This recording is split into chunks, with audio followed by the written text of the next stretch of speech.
नमस्कार, ये आकाशवाणी चंडीगढ़ है। अब आप प्रतिका से प्रादेशिक समाचार सुनिए। पहले इस बुलेटिन के मुख्य समाचार। 18वीं लोकसभा का पहला सत्र कल शुरू होगा। लोकसभा अध्यक्ष 26 जून को चुना जाएगा। प्रधानमंत्री नरेंद्र मोदी ने प्रख्यात विचारक व शिक्षाविद डॉ श्यामा प्रसाद मुखर्जी को उनके बलिदान दिवस पर श्रद्धांजलि अर्पित की। हरियाणा में डॉ श्यामा प्रसाद मुखर्जी के बलिदान दिवस पर श्रद्धांजलि सभाओं का आयोजन किया गया और उनके जीवन से सीख लेकर समाज व राष्ट्र हित में कार्य करने का आह्वान किया गया। हरियाणा की शिक्षा मंत्री श्रीमती सीमा त्रिखा ने बड़खल विधानसभा क्षेत्र में लगभग 1.5 करोड़ रुपए की लागत से बनने वाली कंक्रीट की सड़क के निर्माण कार्य का शुभारंभ किया और हरियाणा पुलिस के कार्यों के मापदंड निर्धारित करने के लिए तैयार किए गए आकलन प्रपत्र के आधार पर प्रत्येक पुलिस अधिकारी व कर्मचारी का रिपोर्ट कार्ड तैयार किया गया। आप समाचार विस्तार से। 18वीं लोकसभा का पहला सत्र कल से शुरू हो रहा है। सत्र के दौरान नवनिर्वाचित सांसदों को शपथ दिलाई जाएगी। भारतीय जनता पार्टी के वरिष्ठ सांसद भर्तृहरि हरि मेहताब लोकसभा के नए सांसदों को शपथ दिलाएंगे। श्री मेहताब को अस्थायी अध्यक्ष बनाया गया है। नए लोकसभा अध्यक्ष का चुनाव 26 जून को होगा। 27 जून को लोकसभा और राज्यसभा का संयुक्त सत्र राष्ट्रपति द्रौपदी मुर्मू के अभिभाषण से शुरू होगा। यह सत्र 3 जुलाई तक चलेगा। प्रधानमंत्री नरेंद्र मोदी ने प्रख्यात विचारक और शिक्षाविद डॉ श्यामा प्रसाद मुखर्जी को उनके बलिदान दिवस पर श्रद्धांजलि दी। सोशल मीडिया पोस्ट में श्री मोदी ने कहा कि डॉ मुखर्जी ने अपना जीवन भारत माता की सेवा में समर्पित कर दिया था। उन्होंने कहा कि डॉ मुखर्जी का ऊर्जावान व्यक्तित्व देश की हर पीढ़ी को प्रेरित करता रहेगा। केंद्रीय मंत्री एवं भारतीय जनता पार्टी के अध्यक्ष जगत प्रकाश नड्डा ने डॉ श्यामा प्रसाद मुखर्जी को उनकी पुण्यतिथि पर पुष्पांजलि अर्पित की। इस अवसर पर उन्होंने नई दिल्ली स्थित बीजेपी मुख्यालय में पौधे भी वितरित किए। श्री नड्डा ने कहा कि डॉ मुखर्जी बहुमुखी प्रतिभा के धनी थे। वे जीवन भर देशभक्त और शिक्षाविद रहे तथा उन्होंने सामाजिक न्याय के प्रति सदैव संघर्ष किया। हरियाणा में आज डॉ श्यामा प्रसाद मुखर्जी की पुण्यतिथि को बलिदान दिवस के रूप में मनाया गया। फरीदाबाद में भारतीय जनता पार्टी के जिला कार्यालय अटल कमल में एक श्रद्धांजलि सभा का आयोजन किया गया। इस दौरान डॉ मुखर्जी के चित्र पर माल्यार्पण और पुष्पांजलि अर्पित कर उन्हें श्रद्धांजलि दी गई। इस अवसर पर बीजेपी के जिला अध्यक्ष राजकुमार बोहरा ने कहा कि डॉ मुखर्जी ने अपना पूरा जीवन देश और समाज की सेवा के लिए समर्पित कर दिया। श्री बोहरा ने पार्टी पदाधिकारियों और कार्यकर्ताओं को उनके जीवन से सीख लेकर समाज और राष्ट्र हित में निरंतर कार्य करने का आह्वान किया। भिवानी में भी उनके बलिदान दिवस पर श्रद्धांजलि कार्यक्रम का आयोजन किया गया। इस मौके पर भारतीय जनता पार्टी के पदाधिकारियों व कार्यकर्ताओं ने डॉ मुखर्जी के चित्र पर पुष्प अर्पित किए और उनके दिखाए मार्ग पर चलकर राष्ट्र हित में कार्य करने का संकल्प लिया। पार्टी के जिला अध्यक्ष मुकेश गौड़ ने कहा कि जम्मू कश्मीर को भारतीय संविधान के दायरे में लाने और एक देश में 2 विधान 2 प्रधान और 2 निशान के विरोध में सबसे पहले आवाज उठाने वाले भारतीय जनसंघ के संस्थापक डॉ मुखर्जी का ये स्वप्न स्वतंत्रता प्राप्ति के 7 दशक बाद तब पूरा हुआ जब प्रधानमंत्री नरेंद्र मोदी की सरकार ने वर्ष 2019 में संसद में संविधान के अनुच्छेद 370 व 35 ए को समाप्त करने का विधेयक पारित कराया। उन्होंने कहा कि डॉ मुखर्जी राष्ट्रीय एकता व अखंडता के पर्याय व प्रखर राष्ट्रवादी विचारक थे। भिवानी में उनके बलिदान दिवस पर पौधारोपण व रक्तदान शिविर का आयोजन भी किया गया। अंबाला में आज कांग्रेस प्रदेशाध्यक्ष उदय भान व पूर्व मुख्यमंत्री भूपेंद्र सिंह हुड्डा ने पार्टी कार्यकर्ताओं से मुलाकात की। इस दौरान अंबाला लोकसभा सांसद वरुण चौधरी भी उपस्थित रहे।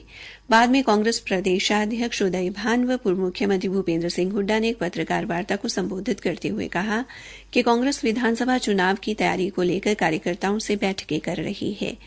कांग्रेस प्रदेशाध्यक्ष उदय भान ने कहा कि आज कार्यकर्ताओं का धन्यवाद किया गया और इन्हें विधानसभा चुनाव के लिए आगाह किया गया। हरियाणा में लगातार हो रही घोषणाओं पर श्री हुड्डा ने कहा कि घोषणाओं से कुछ नहीं होगा, जनता इसे नकार चुकी है। वहीं किरण चौधरी के कांग्रेस से जाने पर पूर्व मुख्यमंत्री ने कहा कि एक आध के जाने पर कोई फर्क नहीं पड़ता। वहीं कुमारी शैलजा द्वारा टिकट वितरण पर सवाल उठाने के प्रश्न पर श्री हुड्डा ने कहा कि टिकट वितरण का फैसला हाईकमान का था। प्रादेशिक समाचार आकाशवाणी चंडीगढ़ से प्रसारित किए जा रहे हैं। हरियाणा की शिक्षा मंत्री श्रीमती सीमा त्रिखा ने आज बड़खल विधानसभा क्षेत्र में लगभग 1.5 करोड़ रुपए की लागत से बनने वाली कंक्रीट की सड़क के निर्माण कार्य का शुभारंभ किया। यह सड़क रोज गार्डन सत्संग मंडल से गोल्फ क्लब और मॉल ऑफ फरीदाबाद तक बनेगी। इस अवसर पर शिक्षा मंत्री ने कहा कि सड़क का निर्माण 2 महीने के भीतर पूरा करने का लक्ष्य रखा गया है।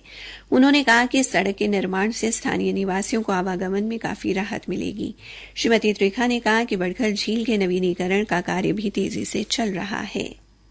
हरियाणा पुलिस की कार्यक्षमता बढ़ाने व कार्यों के मापदंड को निर्धारित करने के लिए तैयार किए गए आकलन प्रपत्र के आधार पर हरियाणा पुलिस में कार्यरत प्रत्येक अधिकारी व कर्मचारी का रिपोर्ट कार्ड तैयार किया गया है। एक सरकारी प्रवक्ता ने बताया कि इसी कड़ी में पुलिस महानिदेशक शत्रुजीत कपूर ने नारनौल पुलिस जिले का दौरा किया और वहां वरिष्ठ पुलिस अधिकारियों की उपस्थिति में उप पुलिस अधीक्षकों, निरीक्षकों व प्रबंध अधिकारियों की कारगुजारी को लेकर ग्रेडिंग की। उन्होंने बताया कि पुलिस महानिदेशक शत्रुजीत कपूर ने अब तक फरीदाबाद, झज्जर, पंचकूला, गुरुग्राम से 14 जिलों का दौरा करते हुए स्वयं पुलिस अधिकारियों की कारगुजारी की समीक्षा की है। उन्होंने बताया कि अतिरिक्त पुलिस महानिदेशक संजय कुमार द्वारा डब्वाली पुलिस जिला सहित 9 जिलों तथा अतिरिक्त पुलिस महानिदेशक रोहतक रेंज के राव द्वारा चरखी दादरी जिले का दौरा किया गया है। प्रवक्ता ने बताया कि आकलन प्रपत्र को तैयार करते समय प्रत्येक अधिकारी व कर्मचारी के उत्तरदायित्व का बारीकी से अध्ययन करते हुए इन्हें बिंदुवार परिभाषित किया गया है। जो पुलिसकर्मी निर्धारित मापदंड के अनुसार कार्य नहीं करते, उनके लिए आकलन प्रपत्र में नेगेटिव मार्किंग का भी प्रावधान किया गया है।